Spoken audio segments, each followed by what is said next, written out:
Hello അസ്സലാമലൈക്കും നമസ്കാരം. അപ്പോൾ ഇന്നത്തെ റെസിപ്പി ഒരു സ്നാക്ക് റെസിപ്പി തന്നെയാണ്. അപ്പോൾ നമുക്ക് നോമ്പുറയുടെയൊക്കെ ടൈമിലൊക്കെ കഴിക്കാൻ പറ്റിയിട്ടുള്ള നല്ലൊരു സ്പൈസി ആയിട്ടുള്ള ഒരു സ്നാക്ക് തന്നെയാണ്. അപ്പോൾ ഞാൻ ഇതിൽ കാണിക്കുന്നത് ചിക്കൻ്റെ ഫില്ലിങ് വെച്ചിട്ടാണ്. അപ്പോൾ നിങ്ങൾക്ക് ഇഷ്ടമുള്ള ഫില്ലിങ് വെച്ചിട്ട് ഈ ഒരു സ്നാക്ക് തയ്യാറാക്കിയെടുക്കാം. അപ്പോൾ നമുക്കിതെങ്ങനെ ഉണ്ടാക്കിയെടുക്കാമെന്ന് നോക്കാം. അപ്പോൾ ഈ ഒരു സ്നാക്ക് ഉണ്ടാക്കിയെടുക്കാനായിട്ട് നമുക്ക് ആദ്യം ഒരു ഡോ തയ്യാറാക്കിയെടുക്കണം. അപ്പോൾ അതിനായിട്ട് ഞാൻ ഇവിടെ 1.5 കപ്പ് മൈദമാവിലേക്ക് ആവശ്യത്തിനുള്ള ഉപ്പ് ചേർത്ത് കൊടുക്കുകയാണ്. അതുപോലെ തന്നെ നമുക്ക് 1 ടീസ്പൂണോളം ഈസ്റ്റ് ഞാൻ ഇതിലേക്ക് ചേർക്കുന്നുണ്ട്. ഒരു ചെറിയ സ്പൂൺ മതിയാകും. അപ്പോൾ ഞാൻ ഇവിടെ ചേർത്തത് ഇൻസ്റ്റൻറ്റ് ഈസ്റ്റാണ്. അതിലേക്ക് 1 ടീസ്പൂണോളം പഞ്ചസാര ചേർത്ത് കൊടുക്കുന്നുണ്ട്. അപ്പോൾ നിങ്ങൾ ഒരു 5-6 മണിക്കൂർ മുമ്പേ കുഴച്ച് വെക്കുകയാണെങ്കിൽ നിങ്ങൾക്ക് 1/2 ടീസ്പൂണോളം ഈസ്റ്റ് ചേർത്താൽ മതിയാകും. അപ്പോൾ 1 ടീസ്പൂണിൻ്റെ ആവശ്യം ഉണ്ടാവില്ല. അപ്പോൾ നമ്മൾ എത്ര സമയം കൂടുതൽ വെക്കുന്നത്, അതുപോലെ നല്ല ചൂട് ക്ലൈമറ്റ് ആണെങ്കിലും കുറച്ച് ഈസ്റ്റ് ചേർത്താൽ മതിയാകും. ഇനി ഇതിലേക്ക് ഒരു മുട്ട കൂടി പൊട്ടിച്ച് ഒഴിച്ച് കൊടുക്കുന്നുണ്ട്. നമുക്കിതെല്ലാം കൂടി ഒന്ന് മിക്സ് ചെയ്തിട്ട് ഇതൊന്ന് കുഴച്ചെടുക്കണം. അപ്പോൾ ഞാനിവിടെ കുഴച്ചെടുക്കാനായിട്ട് പാലാണ് എടുത്തിട്ടുള്ളത്. ഇതൊരു ചെറിയ ചൂടുള്ള പാലാണ്. അപ്പോൾ നിങ്ങൾ നല്ല ചൂടുള്ള പാൽ എടുക്കാതിരിക്കുക. അപ്പോൾ പാൽ കയ്യിലില്ലാത്തവരാണെങ്കിൽ ചെറിയ ചൂടുള്ള വെള്ളം എടുത്താലും മതിയാവും. അപ്പോൾ ചൂട് കൂടിപ്പോവാതിരിക്കാൻ ശ്രദ്ധിക്കുക. അപ്പോൾ നമ്മുടെ ഈസ്റ്റ് ആക്റ്റീവ് ആവില്ല. അതുപോലെ തന്നെ നിങ്ങൾ എടുക്കുന്ന ഈസ്റ്റ് ഡ്രൈ ഈസ്റ്റ് ആണെങ്കിൽ നിങ്ങൾ ആദ്യം നമ്മൾ കുഴച്ചെടുക്കാൻ എടുക്കുന്ന പാലോ അല്ലെങ്കിൽ വെള്ളമോ അതിലേക്ക് ഈസ്റ്റ് ഇട്ടതിന് ശേഷം കുറച്ച് പഞ്ചസാരയും കൂടി ഇട്ട് ഒരു 10 മിനിറ്റ് ഒന്ന് റെസ്റ്റ് ചെയ്യാൻ വെച്ചതിന് ശേഷം മാവ് തയ്യാറാക്കി എടുത്താൽ മതി. ഡയറക്റ്റായിട്ട് മാവിലേക്ക് ഈസ്റ്റ് ചേർക്കാതെ അങ്ങനെ ചെയ്യാണ് വേണ്ടത്. അപ്പോൾ ഇത് നന്നായിട്ട് നമുക്ക് ചപ്പാത്തിയുടെ ആ ഒരു രീതിക്ക് കുഴച്ചെടുക്കാം. അപ്പോൾ പാല് കൂട്ടി കുഴക്കുമ്പോൾ കുറച്ചുകൂടി നല്ലൊരു ടേസ്റ്റ് ആയിരിക്കും. നമ്മുടെ പുറവശത്ത് നമുക്കൊരു ബണ്ണ് പോലെയാണ് വേണ്ടത്. അപ്പോൾ ആ ഒരു ബണ്ണിന് നല്ലൊരു ടേസ്റ്റ് വേണ്ടിയിട്ടാണ് പാല് കൂടി ചേർത്തത്. അപ്പോൾ ഇനി ഇതിൻ്റെ മുകളിലേക്ക് കുറച്ച് സൺഫ്ലവർ ഓയിലോ അല്ലെങ്കിൽ ഞാനിവിടെ ഒലിവ് ഓയിലാണ് ചേർക്കുന്നത്. നന്നായിട്ടൊന്ന് സ്പ്രെഡാക്കിയിട്ട് ഇതൊന്ന് അടച്ച് വെക്കണം. അടച്ച് വെച്ചിട്ട് ഏകദേശം ഒരു 4 മണിക്കൂർ കഴിഞ്ഞിട്ടാണ് ഞാനിത് ഓപ്പൺ ചെയ്യുന്നത്. അപ്പോൾ നിങ്ങൾക്ക് നല്ല ടൈം ഉണ്ടെങ്കിൽ രാവിലെ ഇഫ്താറിൻ്റെ ടൈമിനാണെങ്കിൽ നിങ്ങൾ രാവിലെ കുഴച്ച് വെക്കുകയാണെങ്കിൽ അങ്ങനെ നല്ലതാണ്. കുറച്ച് ഈസ്റ്റ് ചേർത്താൽ മതിയാവും. നമുക്ക് ഇതിലേക്കുള്ള ചിക്കൻ ഒന്ന് മാരിനേറ്റ് ചെയ്ത് വെക്കണം. അതിനായിട്ട് ഞാനിവിടെ ഒരു 150 ഗ്രാം ബോൺലെസ് ചിക്കൻ ഇതുപോലെ ചെറിയ ക്യൂബ്സായി കട്ട് ചെയ്തിട്ടുണ്ട്. അതിനാവശ്യത്തിനുള്ള ഉപ്പ് ചേർത്ത് കൊടുക്കാം. അതുപോലെ തന്നെ ഒരു 1.5 ടേബിൾ സ്പൂണോളം മുളക് പൊടി ചേർക്കുന്നുണ്ട്. അപ്പോൾ ചിക്കനിലെ വെള്ളമൊക്കെ നന്നായിട്ട് കഴുകിയിട്ട് ഡ്രൈൻ ചെയ്യാനായിട്ട് വെച്ചതിന് ശേഷമാണ് ഇതൊക്കെ ചേർത്ത് കൊടുക്കാൻ. ഒരു 1/4 ടീസ്പൂണോളം മഞ്ഞൾപ്പൊടി, അതുപോലെ തന്നെ ഞാനിവിടെ സോയാ സോസ് എടുത്തിട്ടുണ്ട്. 1 ടീസ്പൂണോളം സോയാ സോസ് ചേർത്ത് കൊടുക്കുന്നുണ്ട്. ഇനി നമുക്കിതിലേക്ക് 1 സ്പൂണോളം കോൺഫ്ലവർ കൂടി ചേർത്ത് കൊടുക്കുക. അതുപോലെ തന്നെ കുറച്ചൊരു പുളിരസം ഉണ്ടാകാൻ വേണ്ടിയിട്ട് ഞാൻ ഇവിടെ ലെമൺ ജ്യൂസ് ചേർക്കുന്നുണ്ട്. അപ്പോൾ തൈര് ഉണ്ടെങ്കിൽ കയ്യിലുണ്ടെങ്കിൽ തൈര് ചേർത്താലും മതിയാകും. എന്നിട്ട് നന്നായിട്ടൊന്ന് മാരിനേറ്റ് ചെയ്യാനായിട്ട് മിക്സ് ചെയ്തിട്ട് നമുക്കൊരു 2 മണിക്കൂർ ഒക്കെ ടൈം ഉണ്ടെങ്കിൽ വെക്കുക, അല്ലെങ്കിൽ മിനിമം ഒരു അരമണിക്കൂറെങ്കിൽ ഒന്ന് റെസ്റ്റ് ചെയ്യാനായിട്ട് വെക്കുക. അതിന് ശേഷം നമുക്കിതൊന്ന് ഫ്രൈ ചെയ്തെടുക്കണം. അപ്പോൾ ഞാൻ ഫ്രൈ ചെയ്യാനായിട്ട് ഇവിടെ സൺഫ്ലവർ ഓയിലാണ് എടുത്തിട്ടുള്ളത്. അപ്പോൾ നിങ്ങൾക്ക് ഇഷ്ടമുള്ള ഓയിൽ എടുക്കുക. എന്നിട്ട് നന്നായിട്ട് ചൂടാകുമ്പോൾ അതിലേക്ക് ഈ ഒരു ചിക്കൻ പീസസ് ഇട്ടിട്ട് ഒന്ന് ഫ്രൈ ചെയ്തെടുക്കുകയാണ് വേണ്ടത്. അപ്പോൾ നമ്മുടെ ബോൺലെസ് ചിക്കൻ ആയതുകൊണ്ട് തന്നെ പെട്ടെന്ന് തന്നെ ഫ്രൈ ആയിട്ട് കിട്ടും.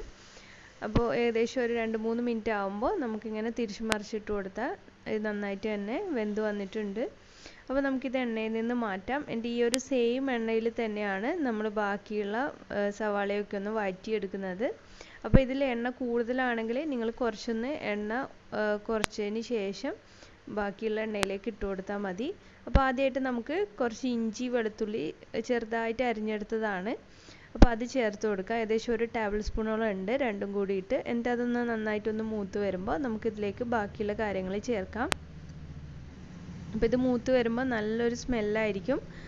അപ്പോൾ ഇനി ഇതിലേക്ക് നമുക്ക് ക്യൂബ്സ് ആയിട്ട് കട്ട് ചെയ്തിട്ടുള്ള 1 കപ്പോളം സവാള, ഏകദേശം ഒരു 2 സവാള എടുത്തിട്ടുണ്ട്. അതിങ്ങനെ ക്യൂബ്സ് ആയിട്ടാണ് കട്ട് ചെയ്തിട്ടുള്ളത്. അതിട്ടിട്ട് നന്നായിട്ടൊന്ന് വഴറ്റി കൊടുക്കാം. അപ്പോൾ സവാള ഇട്ടുകൊണ്ട് ഞാനിവിടെ കുറച്ച് ഉപ്പ് ചേർത്ത് കൊടുക്കുന്നുണ്ട്. ഈ ഒരു സവാളയ്ക്ക് ആവശ്യമായിട്ടുള്ള ഉപ്പ് ഈ ഒരു സമയത്ത് ചേർത്ത് കൊടുക്കുന്നുണ്ട്. അപ്പോൾ നമുക്ക് ഒരുപാട് അങ്ങ് വഴണ്ട് വരേണ്ട ആവശ്യമില്ല. അപ്പോൾ ഒന്ന് ട്രാൻസ്പെറൻ്റ് ആയിട്ട് ഈ ഒരു സ്റ്റേജിലെത്തിയാൽ നമുക്കിതിലേക്ക് ആവശ്യത്തിന് ക്യാപ്സിക്കം കയ്യിലുണ്ടെങ്കിൽ അത് ചേർത്ത് കൊടുക്കുക ഈ ഒരു സമയത്ത്. അപ്പോൾ ഞാൻ ഇതിലേക്ക് കുറച്ച് കുരുമുളക് പൊടി ചേർത്ത് കൊടുക്കുന്നുണ്ട്. അപ്പോൾ എൻ്റെ കയ്യിലിപ്പോൾ ക്യാപ്സിക്കം ഇല്ലാത്തതുകൊണ്ട് ഞാൻ ചേർത്ത് കൊടുക്കുന്നില്ല. അപ്പോൾ ക്യാപ്സിക്കം ഉണ്ടെങ്കിൽ അത് ചേർക്കാൻ നല്ലൊരു ടേസ്റ്റ് ആയിരിക്കും. ഇനി ഇതിലേക്ക് ടൊമാറ്റോ കെച്ചപ്പാണ് ചേർത്ത് കൊടുക്കുന്നത്. അപ്പോൾ ഏകദേശം ഒരു 1.5 ടേബിൾ സ്പൂണോളം ടൊമാറ്റോ കെച്ചപ്പ് ചേർത്ത് കൊടുക്കുന്നുണ്ട്. അപ്പോൾ സോസിൻ്റെ ടേസ്റ്റൊക്കെ നിങ്ങൾക്ക് അനുസരിച്ചിട്ട് വ്യത്യാസം വരുത്താം. അതുപോലെ തന്നെ ഏകദേശം 1 ടീസ്പൂണോളം സോയാ സോസ് ചേർത്ത് കൊടുക്കുന്നുണ്ട്. അപ്പോൾ ഇത് രണ്ടും കൂടിയിട്ട് നന്നായിട്ടൊന്ന് മിക്സ് ചെയ്ത് കൊടുക്കുക.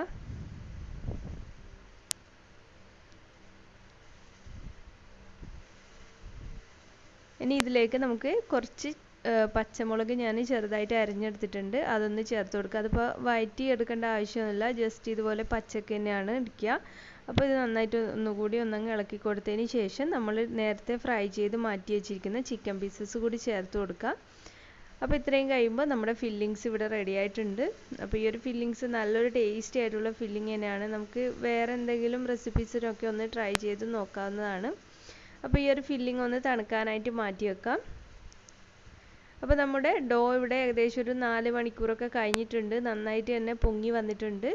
കണ്ടില്ലേ, ഇത് ഡബിൾ സൈസ് ആയിട്ട് വന്നിട്ടുണ്ട്. അപ്പോൾ നമ്മൾ കുറേ നേരം മുമ്പ് തന്നെ കുഴച്ച് വെക്കുകയാണെങ്കിൽ ഇത് നന്നായിട്ട് തന്നെ പൊങ്ങി വരും, നല്ല സോഫ്റ്റ് ആയിട്ട് ഇരിക്കും. അപ്പോൾ നമ്മൾ ടൈം പോലെ ചെയ്യുക. ഇതൊക്കെ ചെയ്യുമ്പോൾ കുറച്ച് മുന്നേ നമ്മളിത് കുഴച്ച് വെക്കുകയാണെങ്കിൽ ഈസ്റ്റൊക്കെ ചേർത്തത്, അപ്പോൾ നമുക്ക് ഈസ്റ്റ് എടുക്കുന്നതിൻ്റെ അളവൊക്കെ കുറക്കാനായിട്ട് പറ്റും. ഇനി ഇത് നമുക്ക് രണ്ടായിട്ട് മുറിച്ചെടുക്കുന്നുണ്ട്. ഈ ഒരു മാവിനെ 2 പാർട്ടായിട്ട് മാറ്റിയിട്ട് രണ്ടും ഒന്ന് പരത്തിയെടുക്കണം. അപ്പം നമ്മൾ ഒരുപാട് ചപ്പാത്തീൻ്റെ അത്ര നൈസാക്കേണ്ട ആവശ്യമില്ല, അതിലും കുറച്ച് കട്ടിക്കാണ് ഞാനിവിടെ പരത്തിയെടുക്കുന്നത്. അപ്പോൾ 2 ബോൾസും നന്നായിട്ട് തന്നെ ഒന്ന് പരത്തിയെടുക്കട്ടെ. അപ്പോൾ ഇവിടെ 2 ബോൾസും പരത്തിയെടുത്തിട്ടുണ്ട്. ഇനി നമുക്ക് ഇതിനെ ഒരു മാർക്ക് ചെയ്യണം. അതായത് ഒരു ഗ്ലാസ്സോ അല്ലെങ്കിൽ കുപ്പിയുടെ അടപ്പോ വെച്ചിട്ട് ഇതുപോലെ ഒന്ന് റൗണ്ട് ജസ്റ്റ് ഒന്ന് മാർക്ക് ചെയ്താൽ മതി, കട്ട് ചെയ്യേണ്ട ആവശ്യമില്ല. ജസ്റ്റ് ഇതുപോലെ ഒന്ന് മാർക്ക് ചെയ്തെടുക്കാം.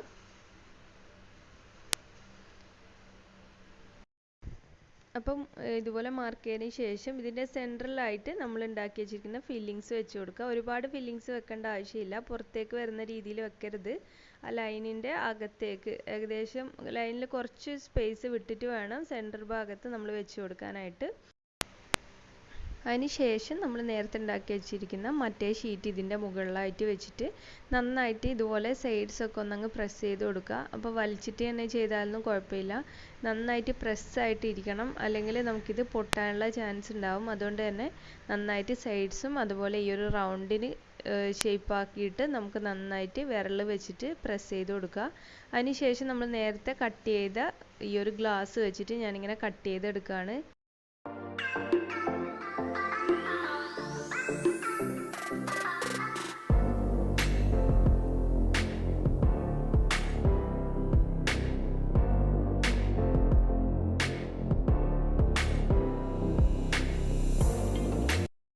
അപ്പോൾ നമ്മൾ ഫസ്റ്റ് ബാച്ച് ഇവിടെ റെഡിയായി. ഇനി രണ്ടാമത് ഇതുപോലെ തന്നെ ബാക്കിയുള്ള മാവിനെ 2 പീസാക്കിയിട്ട് മാറ്റിയിട്ടുണ്ട്, 2 വലിയ ബോൾ. എന്നിട്ട് അത് പരത്തിയെടുത്തിട്ട് നമുക്ക് എത്രത്തോളം ചെയ്യാൻ പറ്റുമോ അത്രത്തോളം ഇതിൽ നിന്ന് ചെയ്തെടുക്കാം.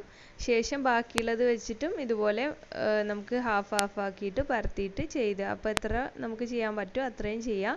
അതിന് ശേഷം നമുക്ക് മുട്ടയുടെ വെള്ളയിൽ ഞാൻ കുറച്ച് കുരുമുളക് പൊടി ഉപ്പിട്ട് ബീറ്റ് ചെയ്ത് വെച്ചതാണ്, വെള്ളയല്ല മഞ്ഞ രണ്ടും കൂടി എടുത്തിട്ടുണ്ട്. എന്നിട്ട് അതിന് ശേഷം ഒന്ന് ബ്രെഡ് ക്രംസിൽ കോട്ട് ചെയ്തെടുക്കുകയാണ് വേണ്ടത്. അപ്പോൾ നമ്മൾ ബ്രെഡ് ക്രംസ് എടുക്കുമ്പോൾ എന്ത് സ്നാക്കിനായാലും അതൊന്ന് നന്നായിട്ടൊന്ന് ചൂടാക്കി എടുക്കുകയാണെങ്കിൽ നല്ലൊരു ഫിനിഷിങ്ങും അതുപോലെ തന്നെ എണ്ണ കുടിക്കുന്നതൊക്കെ ഒഴിവാക്കാനായിട്ട് പറ്റും. അപ്പോൾ ലോ ഫ്ലെയിമിൽ വെച്ചിട്ട് ഒരു ഫ്രൈങ് പാനിലിട്ട് നന്നായിട്ടൊന്ന് വറുത്തെടുത്താൽ മതി ബ്രെഡ് ക്രംസിനെ. അപ്പോൾ നമ്മുടെ സ്നാക്ക് നന്നായിട്ട് തന്നെ കോട്ട് ചെയ്തെടുത്തിട്ടുണ്ട്.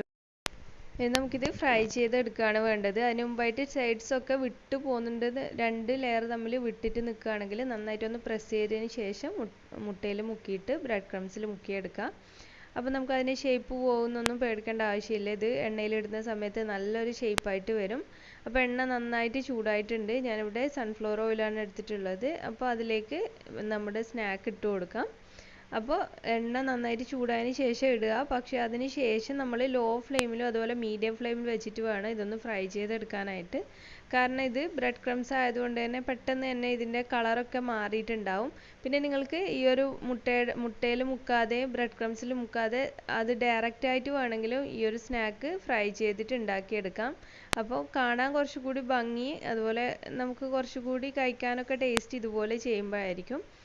അപ്പോൾ ഈ ഒരു സ്നാക്കിന് പ്രത്യേകിച്ച് പേരൊന്നുമില്ല. അപ്പോൾ നിങ്ങൾക്ക് ഇഷ്ടമുള്ള എന്തെങ്കിലും ഒരു പേരുണ്ടെങ്കിൽ അതൊന്ന് സജസ്റ്റ് ചെയ്യുക കമൻറ്റ് ബോക്സിൽ, താഴെയുള്ള കമൻറ്റ് ബോക്സിൽ ഒന്ന് സജസ്റ്റ് ചെയ്യണേ. അപ്പോൾ നമ്മുടെ സ്നാക്ക് ഇവിടെ റെഡി ആയിട്ടുണ്ട്. അപ്പോൾ നല്ലൊരു ടേസ്റ്റി ആയിട്ടുള്ള സ്നാക്ക് തന്നെയാണ്. അപ്പോൾ എല്ലാവരും ഒന്ന് ട്രൈ ചെയ്ത് നോക്കുക. ഇപ്പോൾ ഇഫ്താറിൻ്റെ ടൈമിലൊക്കെ ട്രൈ ചെയ്യാൻ പറ്റിയിട്ടുള്ളൊരു സ്നാക്കാണ്. അപ്പോൾ നിങ്ങൾക്ക് എല്ലാവർക്കും ഈ ഒരു വീഡിയോ ഇഷ്ടമായി എന്നാണ് കരുതുന്നത്. ഇഷ്ടമായാലും ഒന്ന് ലൈക്ക് ചെയ്യുക, അതുപോലെ ഷെയർ ചെയ്യാനും മറക്കല്ലേ. പിന്നെ നിങ്ങൾ ആരെങ്കിലും ഈ ഒരു ചാനൽ ഇതുവരെ സബ്സ്ക്രൈബ് ചെയ്യാതെ കാണുന്നവരുണ്ടെങ്കിൽ ഈ വീഡിയോക്ക് താഴെ ഇതുപോലെ ചുവന്ന സബ്സ്ക്രൈബ് എന്ന് എഴുതിയത് കാണാം, അതൊന്ന് ക്ലിക്ക് ചെയ്യുക. അപ്പോൾ ഒരു കുഞ്ഞു ബെല്ലിൻ്റെ പടം വരും, അതിൽ 3 ഓപ്ഷൻസ് കാണാം. അതിൽ മുകളിലത്തെ ഓൾ എന്ന ഓപ്ഷൻ ക്ലിക്ക് ചെയ്യുകയാണെങ്കിൽ ഞാൻ അപ്ലോഡ് ചെയ്യുന്ന എല്ലാ വീഡിയോസും നിങ്ങൾക്ക് മുടങ്ങാതെ കാണാൻ കഴിയും. അപ്പോൾ ഇനി മറ്റൊരു നല്ല വീഡിയോ ആയിട്ട് വരുമ്പോഴേക്കും താങ്ക് യു.